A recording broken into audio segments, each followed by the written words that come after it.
Komiði sæl og velkomin í Að norðan. Þátturinn í dag verður með eilítið öðru sniði en venjulega en síðastliðinn fimmtudag var formlega opnað fyrir framkvæmdir kísilverksmiðju á Bakka en hún á að rísa haustið 2017. N4 var á staðnum á opnunarhátíðinni og í þætti dagsins ætlum við að fjalla aðeins þetta stærsta einstaka fjárfestingaverkefni á Norðurlandi sem þegar hafið. Við skulum byrja á að fræðast aðeins verksmiðjuna og ræða svo við ráðherra, bæði fyrrverandi og núverandi. Kísilverksmiðjan á Bakka mun árið 2017 hafa framleiðslugetu sem nemur 33.000 tonnum á ári, en framleiðslugetan verður 66.000 tonn þegar verksmiðjan verður fullbyggð. Ferlið þannig að efnið kvartsít fengið úr námum í Póllandi og þaðan flutt til Íslands, auk þess sem fluttur inn bæði kol og timbur sem nýtt eru í efnablöndu. Kvartsítið, kolin og timbrið fer síðan í vinnslu í verksmiðjuna á Bakka og unnið úr því kísilmálmur. Kísilmálmurinn síðan seldur til framleiðenda sem nýta efnið í margvíslegum iðnaði víða heim. Notkunar möguleikar kísilmálmsins eru margir, en efnið til dæmis notað í bíla, sólarrafhlöður, tölvur og efnaiðnað, svo eitthvað sé nefnt. Hér formlega opnað fyrir framkvæmdirnar á Bakka í dag. Hvernig líður? Mér líður vel. Þetta stór dagur, það hefur margt gengið á í aðdraganda þessa verkefnis og það hefur verið fjölmörg verkefni og viðfangsefni vandamál sem hefur þurft að leysa úr. Allt hefur verið tekist með góðu samstarfi, einbeittum vilja allra þeirra sem að þessu verkefni koma til þess að leysa málin. Og ég held að í gegnum þetta allt saman hafi einmitt svo sameiginlega sýn allra hlutaðeigandi. Það sé það sem hefur komið okkur hingað á þennan stað. Og þannig að þetta stór dagur fyrir Húsavík, stór dagur fyrir Norðausturland og fyrir Ísland allt. Þar sem að þetta hefur ekki bara staðbundin áhrif, heldur líka að sjálfsögðu mikilvæg efnahagslega áhrif þegar á heildina litið. Og hvað mun þetta tryggja mörg störf? Þetta eru yfir 100 störf sem eru fleiri á uppbyggingartímanum. Og það sem mikilvægt að þarna að koma ný þekking, það að koma ný tækni inn í þetta samfélag, það að aukast fjölbreytileiki starfa. Húsavík og þetta svæði allt saman hefur verið að glíma við neikvæða fólksfjölgun, það hefur verið fækkun og unga fólkið hefur ekki kannski snúið tilbaka í jafn miklu mæli og menn vilja. Og það ekki vegna þess að þau vilja ekki koma heim, heldur það frekar vegna þess að þau hafa ekki haft þau tækifæri sem þau fá annar staðar. Hér eru mikil tækifæri til þess að bæta úr. En akkurat þessi 120 störf, hefur hugmyndum hver þau eru og hver mun koma til með að manna þessi störf? Þetta eru fjölbreytt störf. Það sjálfsögðu vinna við framleiðsluna sjálfa, en það eru líka afleidd störf. Það þarf verkfræðinga og tæknifræðinga og fólk í mötuneyti og viðskiptafræðinga og lögfræðinga. Öll svona starfsemi skilar af sér líka afleiddu störfum. Eins og bæjarstjórinn sagði hér í sínu ávarpi, þá kannski stærsta verkefni núna að tryggja mannskapinn.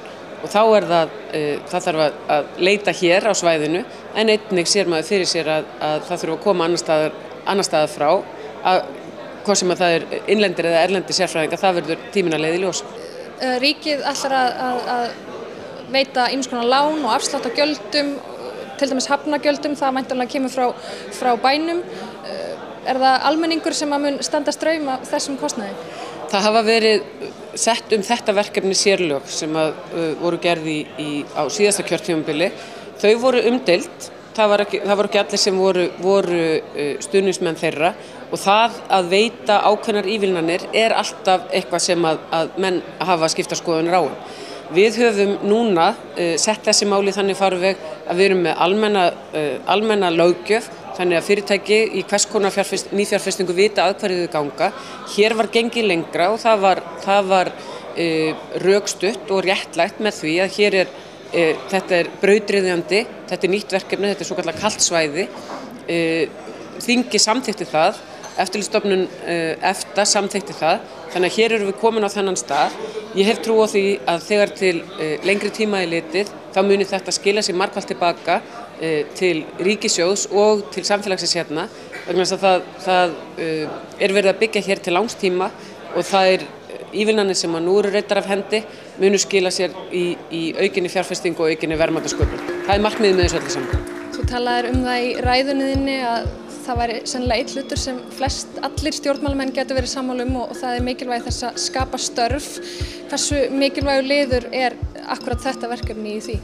Þetta er gríðarlega mikilvægur liður í að skapa störf og auka verðmætasköpun, sérstaklega auðvitað hér í þessum landshluta og með því mynda það grunn að svo miklu öðru. Í fyrsta lagi ennþá fleiri störfum á hinum ýmsu sviðum því þetta getur orðið traustur grunnur fyrir alls konar atvinnustarfsemi. Þetta passar vel við aðrar megin atvinnugreinar hér eins og matvælaframleiðsluna og ferðaþjónustuna. Þar eru komnar þessar 3 stóru útflutningsgreinar hér saman á einum stað og munu styðja hverja aðra. En með þessu er líka verið að renna traustari stoðum undir samfélagið sjálft. Menningarlífið, heilbrigðisþjónustuna, allt það sem að reiðir sig á verðmætasköpunina, það mun blómstra þegar þetta gengur eftir. Telurðu að stóriðja hér á Bakka og ferðaþjónustan til dæmis hérna á staðnum geti unnið vel saman og stutt hvor við aðra? Tvímælalaust. Hér helst haldast í hendur ólíkir atvinnuvegir en mynda þó stuðning hver við annan. Vegna þess að það sem þarf til þess að viðhalda öflugri ferðaþjónustu eru hlutir sem að byggjast líka upp í kringum annað atvinnulíf. Hér þarf veitingastaði í auknum mæli, svo ég tekki dæmi, þegar að það er meira að vera í atvinnulífinu. Og fleiri og betri veitingastaðir þýða að það verður enn meira að bjóða fyrir ferðamennina. Þetta er bara eitt dæmi. Almennt bara alla innviði og alla þjónustu gildir það að ef að innviðirnir eru sterkir, þá eru menn betur í stakk búnir til þess að taka á móti gestum. En þessi 120 störf eru Íslendingar og fólk hér á svæðinu að fara að manna þessi störf? Ég vona það að miklu leyti að minnsta kosti verði heimamenn í þessum störfum. Það er mikilvægt upp á það að gera að þetta nýtist samfélaginu til langs tíma. Það er að segja ef að hér er fólki í þessum störfum sem að hugsa sér að búa hér, eiga fjölskyldu sína hér og dveljast í þessu samfélagi, þá skiptir það mjög miklu máli. Mér finnst nú líklegt að á framkvæmdastiginu og meðan verið er að byggja hér, þá verði einhvað erlent vinnuafl. Við höfum bara séð það í þessari atvinnugrein, í verktakavinnu, framkvæmdum, að það er skortur á vinnuafli þar núna. Eftir að þessi atvinnugrein var mjög illa úti fyrir ekki svo mörgum árum síðan, þá hefur orðið mikil uppsveifla núna. Þannig að það getur kallað á erlent vinnuafl með því íslenska í einhver tíma. Annað sem þú nefndir í ræðunniðinni var mikilvægi þess að við flytjum meira út. Hvernig kemur þetta til móts við það? Þekkirðu afurðina sem þarna er verið að framleiða Já, ég þekki afurðina svona þokkalega, ekki tæknilega kannski, en þetta er afurð sem að skiptir sköpum í umhverfisvænni orkuframleiðslu í heiminum, en líka í hvers konar rannsóknum og þróunarstarfi. Þetta er í rauninni afurð sem að er notuð á alveg ótrúlega mörgum sviðum þar sem að menn eru að búa til eitthvað nýtt.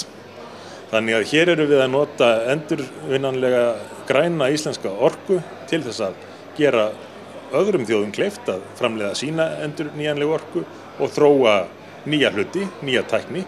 Og að sjálfsögðu vonastu til þess að það sama gerist hér á Íslandi, að einhverju leyti verði afraksturinn nýttur hér, og ég hef reyndar heyrt nokkur dæmi þess að menn hafi áhuga á því nú þegar að tryggja sér aðgang að ýmist framleiðslunni sjálfri eða aukaafurðum til þess að nota hér á Íslandi.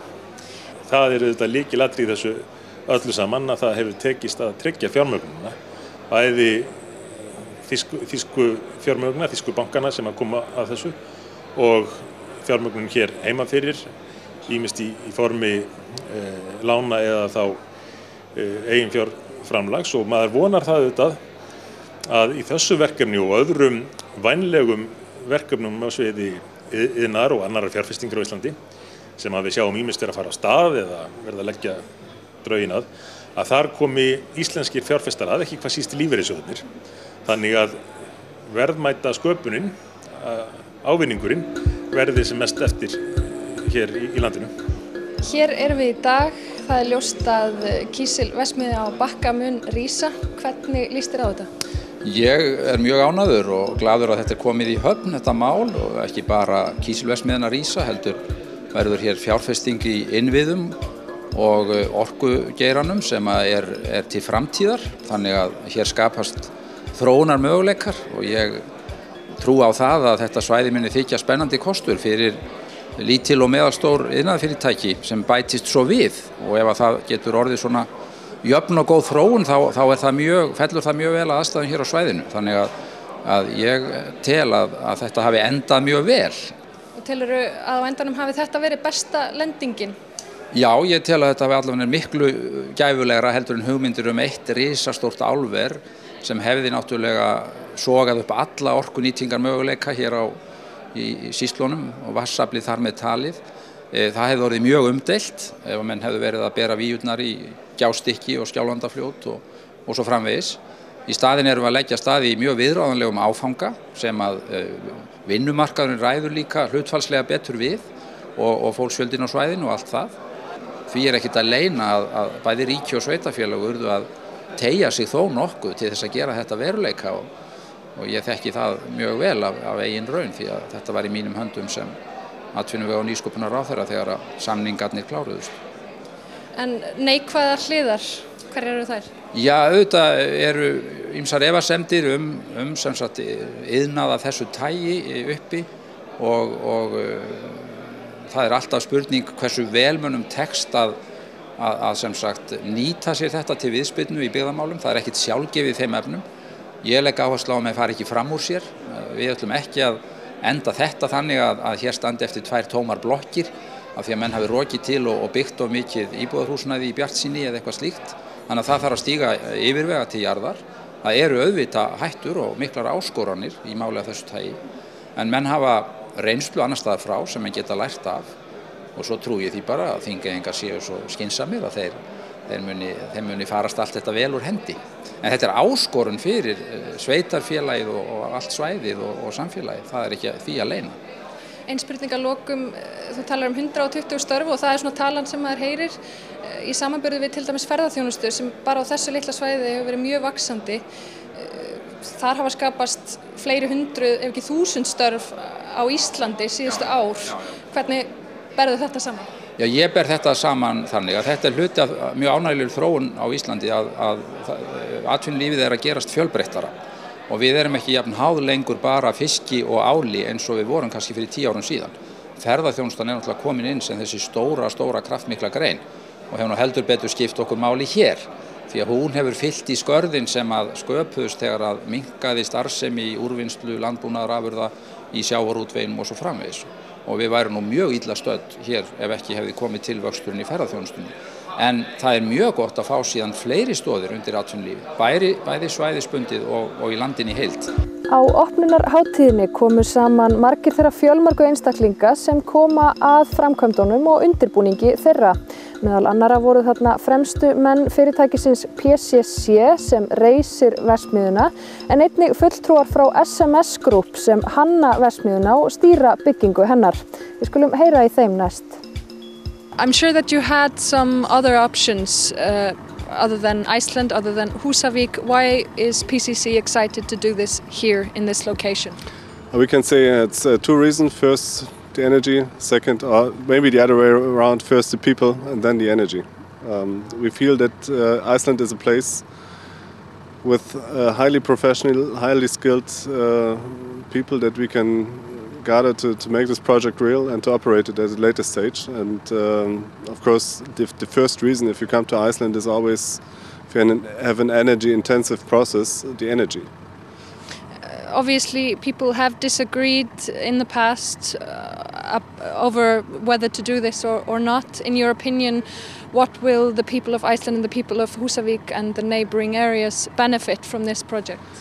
I think what we will try to be is a responsible, high-class employee, providing long-term stable workplaces for people, enabling families to move to Húsavík and build their lives upon the basis that we are trying to provide.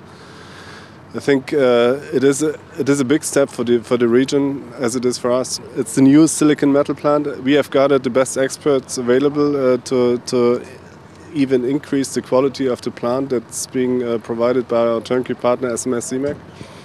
So the process, the design of the plant will be really first class.